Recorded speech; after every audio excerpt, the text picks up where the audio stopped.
There's a war a brewing. A war. What side are you on? What's up, sons? It's Blind Rod with Son of a Tech once again, and today we're going to be talking about why I am no longer going to be holding Ethereum and what projects I will be taking a look at and investing into as far as from a cryptocurrency perspective, what I'm swapping into, and as well as primarily the focus of this video is going to be EIP 1559, the issues that I see it is presenting, and why I think it is going to hurt Ethereum as a whole overall. Okay, so we're talking about Ethereum just being able to maintain price, being able to grow along with Bitcoin, and so on. But before we get into it, I noticed that some people are still having a lot of questions about Rocket Chat. Once again, you got to click the join button. It's the $1.99 option. And then from the homepage of the YouTube channel, you need to click the membership tab. And then under the membership tab, there will be a connect with me on social media option. And that will have the URL in it that you can register with on the Rocket Chat. And then from there you can always navigate to rocketchat.sonofatech.com. I know it's working because we have over 388 people joined and we have less than 300 people that are members on YouTube, meaning that some of you all are smart enough to have figured it out without even needing to sign up. So kudos, and I'm actually fine with that because if you put in that much work, you're still not a bot. Hey, there you go. All right, so let's get into it. EIP 1559 is happening. We did a fireside chat, round table, whatever you want to call it, with Bitsby Trippin', Not Your Normal Miner, Red Panda Mining, Serpent, I Mine Blocks.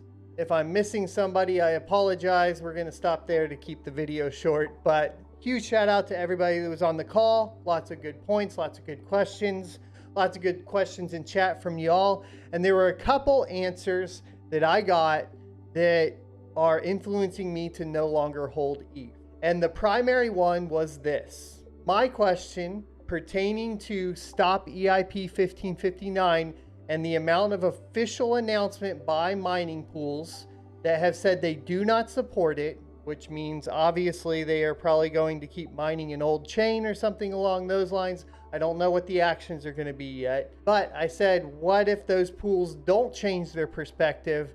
How is that going to affect the passing of EIP 1559 into the Ethereum code?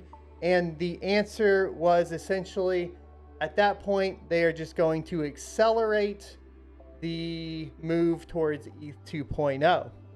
Now, before you guys think I'm against ETH 2.0, I am not. I was actually planning on staking with ETH 2.0, and I was going to move on and mine some other things. But because Ethereum is one of the initial application coins, it has the most relevant projects built on top of it, I had some faith in Ethereum. What I don't have faith in is a crunch time for developers based around a political issue. And what that tells me, I've worked in IT for a long time, and I've seen what happens with game companies. Cyberpunk 2077, for example, when you start making decisions in that manner and you start forcing the people working for you to go into a crunch time, that only spells bad news.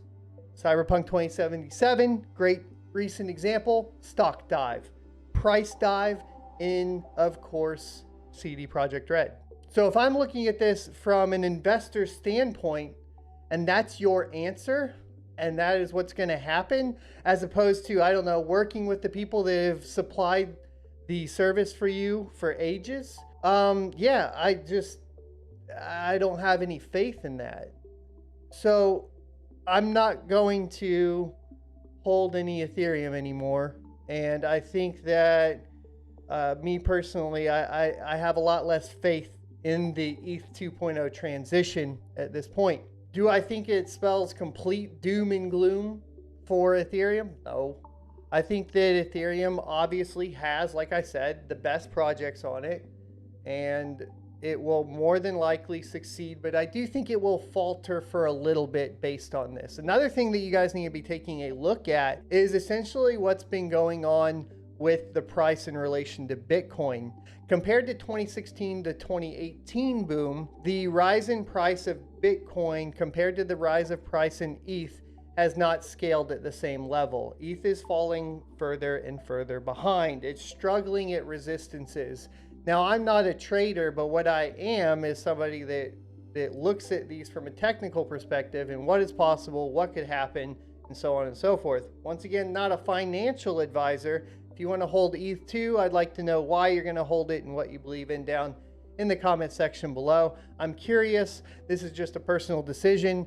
And if you are going to say, well, all miners want to do is mine and sell their ETH, then I'm going to mine and sell my ETH. I'm going to buy other projects. You guys are curious about those projects? I am going into Bitcoin, obviously, Litecoin, and DOT. That's what I will be moving into for the foreseeable future. And once again, not financial advice. That's just what I'm going to move into. As far as longer term holdings, obviously Bitcoin is safe. Litecoin, I've just noticed a lot more people using Litecoin for transactions. Usually if I have like a sponsorship offer or something along those lines, I've noticed most of them prefer using Litecoin. So if that's the preferred method of payment on crypto right now, it just makes sense that I would hold some Litecoin, which I had not held before. But like I said, I'm always looking at what's getting used more. So that seems to be the case. Now, Ethereum is getting used more, but like I said, for the reasons I'm getting off of that. Now, DOT is starting to get used more and more because of the easy use of their wiki. So that is why we're moving to, of course, DOT for my altcoin Moonshot. Now, let's take a look at the responses. I had done a Google search for EIP 1559. Other than Bitsby tripping, most of the and the miners, which you have Not Your Normal Miner and DCA Adventure, another shout out, he was on the channel. Seth Estrada, by the way, was on the round table as well. Here it was super awesome. Thanks to all y'all. But other than them, all you're really getting is stuff like I support EIP 1559, and here miners will accept it. Here is why, which I have this article pulled up for you guys, and we will link this down for you guys to check it out down below. I don't think anybody that is supporting it or that is saying miners will support it has talked to a miner. And the reason I say that is because if you just go to Stop EIP 1559, look at this. Opposing pools, Flex Pool, Spark Pool, announcements listed here. Ethermine, Nanopool, Hivon, 2 miners, Easel, ETHash, Woolly Pool, Crux Pool, and Crazy Pool. And currently you need to take into account this, which is very important. Spark Pool and Ethermine control over 50% of the hash rate right now on the network. Just those 2 pools. You add in everybody else? Come on, that just spells some issues. I don't care what you're like. Even if you're for EIP 1559, you have to take this into account and say, well, this spells out some issues, potential issues for actually going through with it. The only confirmed supporting pool is F2 pool. The remaining are unannounced, no announcements listed next to them. So articles like this, propaganda articles like this, and like this, they're propaganda. That's it. So here's what I'm gonna say. Obviously, Bits is gonna be later in this week representing miners for a call about it and kind of another fireside chat that he's gonna be doing with more developers and as far as like the deeper community of Ethereum there. I'm not certain that anything positive is going to come out of that from the sounds of it. Like I said, what concerns me is we're just going to escalate the timeline for ETH 2.0, which puts you into a crunch mode and is worrisome from the perspective of an Ethereum investor, okay? Anytime that is going to be the response, it's like, Now, does ETH need to solve it? Yes. We're going to talk about other options for solving it in another video. We kind of covered it a little bit with the layer 2 how-to video yesterday. And then tomorrow we will be doing a new how-to for Simple Mining OS. And I will get on that as soon as I can because that's going to be a lot of work. But I wanted to get a quick talking head video out for you guys, really explain why I am no longer going to be holding Ethereum. If you're saying all I do is mine and cash it out, then I will mine and cash it out. That's fine. I'm going to stay in crypto. All of it will be held in different cryptocurrency assets. I'm not going to just cash it to fiat because I have about as much trust in fiat as, well, dirt.